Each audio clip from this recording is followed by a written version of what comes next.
Halo semua, pada pertemuan ini kita akan belajar tentang larutan penyangga.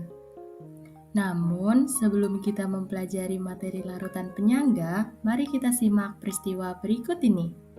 Nah, di dalam tubuh kita terjadi proses kimia dan biologi secara bersamaan, misal saat proses peredaran darah. Darah yang mengalir dalam kapiler darah terdiri dari sel darah merah yang mengandung hemoglobin. Hemoglobin ini berfungsi menjaga pH darah agar tetap terkontrol. Jika pH dalam darah berubah, maka akan menimbulkan efek yang berbahaya bagi tubuh manusia. Proses menjaga perubahan pH ini dimulai saat oksigen masuk ke dalam tubuh. Sebagian besar oksigen tersebut akan diikat dengan hemoglobin dan diangkut ke sel-sel jaringan tubuh, mengakibatkan warna darah menjadi merah terang. Sementara itu, darah yang belum teroksidasi oksigen akan berwarna merah gelap. Berikut reaksi oksidasi darah. Asam hemoglobin yang tadinya berwarna gelap ketika teroksidasi oksigen akan menjadi oksihemoglobin dan berwarna merah terang. Dalam proses metabolisme tubuh menghasilkan CO2.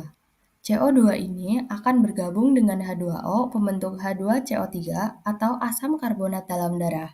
Terbentuknya H2CO3 mengakibatkan meningkatnya konsentrasi ion H+, sehingga pH berubah menjadi sekitar 4,5. Sementara itu, hemoglobin yang telah melepaskan oksigen akan berubah menjadi basa. Oleh karena itu, hemoglobin akan mampu mengikat kelebihan H+ dan H2CO3 dengan membentuk asam hemoglobin, sehingga pH darah menjadi konstan. Dari situlah kemampuan hemoglobin dalam menjaga pH darah. Dengan demikian terbentuklah sistem penyangga. Berbicara tentang larutan penyangga, mari kita bahas definisi larutan penyangga. Berikut adalah sebuah gelas kimia berisi 10 mili air. Ketika diukur menggunakan pH meter, layar menampilkan angka 7, artinya air memiliki sifat netral. Jika terdapat larutan HCl 0,1 molar diteteskan ke dalam gelas kimia, kemudian kita hitung larutan menggunakan pH meter. pH menunjukkan angka 3, hal ini berarti larutan bersifat asam. Sedangkan jika larutan NaOH 0,1 molar diteteskan ke dalam gelas kimia, kemudian kita hitung larutan menggunakan pH meter, pH menunjukkan angka 10. Hal ini berarti larutan memiliki sifat basa. Dari sinilah dapat diketahui bahwa pH dari air dapat berubah secara signifikan setelah penambahan sejumlah zat asam atau zat basa. Berikut adalah sebuah gelas kimia berisi 10 mili campuran yang terdiri dari larutan asam asetat dan natrium asetat. Kemudian kita ukur pH larutan menggunakan pH meter. Terdapat dalam layar menampilkan angka 4,74 yang berarti larutan ini bersifat asam. Jika larutan HCl 0,1 molar diteteskan ke dalam gelas kimia, kemudian kita hitung larutan menggunakan pH meter, pH menunjukkan angka 4,73. Hal ini berarti bahwa larutan bersifat asam. Jika larutan NaOH 0,1 molar diteteskan ke dalam gelas kimia, kemudian kita hitung larutan menggunakan pH meter, pH menunjukkan angka 4,75. Hal ini berarti bahwa larutan bersifat asam. Dengan demikian, pH dari larutan asam asetat dan natrium asetat dapat dikatakan tidak berubah secara signifikan setelah penambahan sejumlah zat asam atau zat basa. Nilai pH masih relatif sama. Nah, dari percobaan yang telah dilakukan dapat diketahui bahwa larutan yang memiliki sifat seperti ini dikenal sebagai larutan buffer. Larutan buffer dapat didefinisikan sebagai larutan yang dapat mempertahankan nilai pH-nya setelah penambahan sejumlah zat asam maupun zat basa. Larutan penyangga pada dasarnya memiliki dua macam. Yang pertama yaitu larutan penyangga asam dan yang kedua yaitu larutan penyangga basa. Yang pertama, terdapat larutan penyangga asam. Larutan penyangga asam merupakan larutan penyangga yang mengandung asam lemah dan basa konjugasinya. Larutan ini dapat mempertahankan pH pada kondisi asam atau pH kurang dari 7. Komponen larutan penyangga asam yaitu asam lemah dan juga basa konjugasinya. Di sini kita dapat melihat larutan penyangga asam yang berasal dari asam lemah, yaitu asam asetat atau CH3COOH, yang dilambangkan dengan gambar molekul warna hitam merah dan abu-abu. Dan basa konjugasinya yaitu CH3COO- yang dilambangkan dengan molekul warna hijau. Pada larutan penyangga asam terjadi reaksi kesetimbangan yaitu CH3COOH menjadi CH3COO- dan juga H+. Cara pembuatan larutan penyangga asam. Larutan penyangga asam diperoleh dari yang pertama, mencampurkan asam lemah dengan garam basa konjugasinya. Larutan asam asetat CH3COOH merupakan asam lemah. Kemudian, natrium asetat CH3COONa merupakan garam dari asam asetat. Jika natrium asetat dilarutkan ke dalam larutan asam asetat, akan terbentuk larutan buffer CH3COOH atau CH3COO-. Yang kedua, mencampurkan asam lemah dalam jumlah berlebih dengan basa kuat. Larutan asam asetat CH3COOH merupakan asam lemah larutan natrium hidroksida. NaOH merupakan basa kuat ketika dua larutan ini dicampur. Ion OH- bereaksi dengan CH3COOH, maka akan terbentuk larutan buffer CH3COOH atau CH3COO-. Jika terdapat CH3COOH sebagai sisa reaktan atau basa lemah dan asam kuat. Berikutnya, mekanisme larutan penyangga asam mempertahankan pH. Yang pertama, pada penambahan sedikit basa atau OH-, kesetimbangan akan bergeser ke arah kanan, yaitu reaksi pembentukan CH3COO-. Ion OH- dari basa kuat akan bereaksi dengan asam lemah membentuk ion asetat, CH3COO-, sehingga konsentrasi CH3COO- akan meningkat. Yang kedua, pada penambahan sedikit asam atau H+, kesetimbangan akan bergeser ke arah kiri sehingga reaksi mengarah pada pembentukan CH3COOH. Dengan kata lain, asam H+ yang ditambahkan akan dinetralisasi oleh komponen basa konjugasi CH3COO-. Berikutnya yaitu perhitungan nilai pH untuk larutan penyangga asam. Bagaimana cara kita menghitung pH larutan penyangga asam? Yang pertama, kita tentukan konsentrasi ion H+ dengan persamaan konsentrasi ion H+ sama dengan Ka dikali A per G, di mana Ka tetapan ionisasi asam lemah, A sebagai mol asam lemah, dan G sebagai mol basa konjugasi. Sebagai contoh untuk larutan penyangga yang terbentuk dari campuran CH3COOH dengan CH3COONa. Maka konsentrasi ion H+ adalah Ka dari asam CH3COOH dikali mol CH3COOH dibagi CH3COO-. Setelah menghitung konsentrasi ion H+, maka dapat menghitung pH dengan persamaan pH sama dengan min log H+. Berikutnya, kita memiliki contoh soal untuk larutan penyangga asam. Untuk nomor A, diketahui 10 mili CH3COOH 0,1 molar dengan 10 mili larutan CH3COONa 1 molar. Dengan Ka CH3COOH 1 kali 10 pangkat min 5. Penyelesaiannya, larutan penyangga dengan CH3COOH sebagai asam lemah dan CH3COONa sebagai basa konjugasi. Selanjutnya, kita mencari mol CH3COOH dengan CH3COO- atau CH3COONa. Untuk mol tersebut, kita misalkan dengan huruf A sebagai mol CH3COOH dan G sebagai mol CH3COO- atau CH3COONa. Untuk mol sendiri memiliki rumus volume dikali molaritas. Oleh karena itu, untuk mencari A atau mol CH3COOH, yaitu volume dikali molaritas. Seperti yang kita ketahui, molaritas memiliki satuan milimol per mili, sehingga dihasilkan nilai A sama dengan 1 milimol, sedangkan G sama dengan 10 milimol. Selanjutnya yaitu mencari konsentrasi H+. H+ memiliki rumus Ka dikali A per G.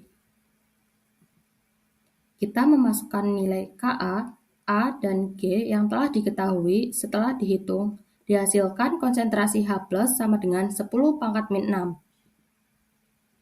Sehingga dapat diketahui bahwa pH sama dengan 6. Untuk soal B, kita mencari mol asam lemah dan basa terlebih dahulu. Untuk asam lemah A, dengan menggunakan rumus volume dikali molaritas, dihasilkan mol sebesar 2 milimol. Untuk basa OH- dihasilkan mol sebesar 1 milimol. Selanjutnya, menuliskan persamaan reaksi kesetimbangan dari reaksi tersebut. Untuk pencampuran larutan penyangga asam lemah berlebih dengan basa kuat, harus dicari mol asam lemah dan basa konjugasi yang tersisa. Untuk mencarinya menggunakan langkah mula-mula reaksi dan setelah reaksi. Setelah diketahui mol setelah reaksi atau sisa dari CH3COOH yaitu sebesar 1 milimol dan CH3COO- sebesar 1 milimol. Masukkan ke rumus konsentrasi H+, dan dihitung pH-nya, sama seperti pada poin A. Hasil akhir pH yaitu sebesar 5.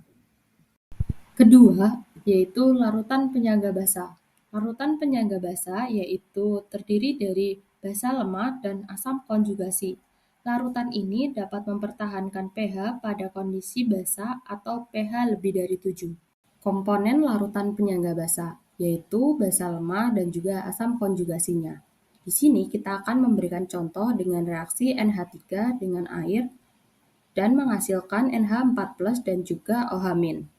NH3 di sini sebagai basa lemah dan NH4+ sebagai asam konjugasinya. Dan menganimasikan NH3 dengan simbol warna biru putih serta NH4+ yang berwarna oranye. Berikut cara pembuatan larutan penyangga basa. Yang pertama, mencampurkan basa lemah dengan garam asam konjugasinya. Sebagai contoh, larutan amonium NH3 merupakan basa lemah. Amonium klorida NH4Cl merupakan garam dari amonium. Jika amonium klorida dilarutkan ke dalam larutan amonium, akan terbentuk larutan buffer NH3 atau NH4+. Yang kedua, yaitu mencampurkan basa lemah dalam jumlah berlebih dengan asam kuat, sehingga bereaksi menghasilkan garam asam konjugasinya dari basa lemah. Sebagai contoh, larutan amonium NH3 merupakan basa lemah. Larutan asam klorida atau HCl merupakan asam kuat.